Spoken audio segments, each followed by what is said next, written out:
Hello, my name is Jose Pedro Lopez, and this is the video for EEL 2161 project. And in this video, I will be talking about the difficulties I had throughout the project and the ways I was able to solve them. So to begin with, I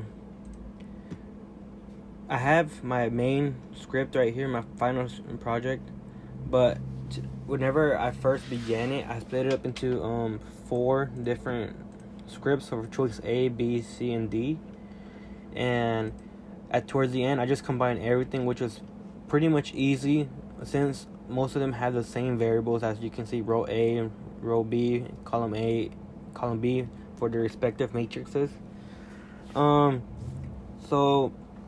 the first first obstacle that I came into was whenever I had to make the choice A, B, C, or D. I was trying to enter it as just a string at first, but then I noticed that I was supposed to enter it as a character, so we had to use a char function right here. And I was using the double absolute value lines to make it as an OR. So for like capital A or lowercase a, and so on for B, C, and D. And whenever I did it, I did not have the parentheses right here in blue because I didn't think I needed it. So I just had if parentheses choice equals A or choice equals A, like lowercase or uppercase, my function would not work because it wouldn't allow it to process correctly. So it wouldn't even pop up. And I just looked through my one of the homework problems where it said if we want to continue the function, like if we want to repeat it again, we can press Y or N. And I just looked off of that for that homework example, and I saw that I had 2 parentheses, which fixed it up for the rest of the thing. That's the only main issue I had. For all of them, like you can see right here, for subtraction and addition, A, and then S for subtraction, A for addition. But just the actual function wasn't hard to do because the 4 functions were pretty easy to implement due to it being almost the same way as whenever we typed in the elements for part A. For choice B, the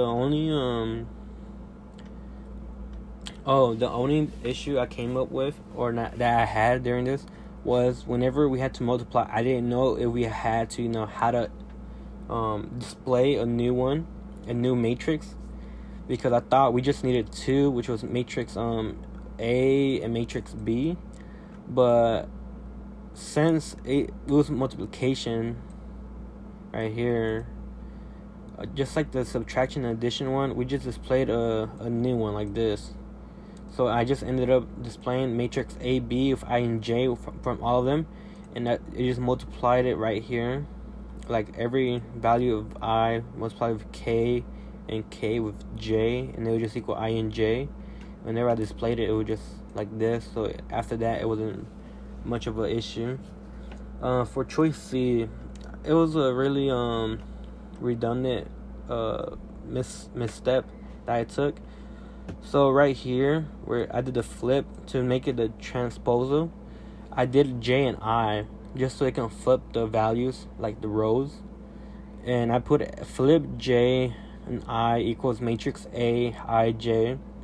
And right here, when I was trying to display the values, I kept it as it was right here, and it was not showing me my correct values. And I was at this area for like longer than I should have, because all I had to do was just put this I and J, and it would have worked amazing like it did towards the end. But it was a really idiotic mistake. For choice D, the only thing I had was I forgot that whenever you have to like implement like right here, because these were like this was me trying it in the main function before I did the user defined function. but I forgot that you had to start at 0, 0 as for 1, and like 1 for 2, and so on. So I was pretty much stuck on just like that. But once I found out what my issue was, it was pretty much easy too, because I had a determinant for matrix A, determinant of X, determinant of Y, and determinant of Z. And once I did that, I just returned the function value, like right here and right there, and then just do it dy, which equals that, just a defined function, dx, dy, dz. And then we just dx, dy divided by d, which was up here, which will equal the defined function of determinant. And after that, I just showed the answers right there, and it was pretty much that easy. I mean, it took a while to write it all down, but once I was able to put in a final project, it was pretty much easy to understand what was being done. But apart from that, these were the only issues I came up or had, like that I encountered, and those were the solution I took to solve them. Thank you.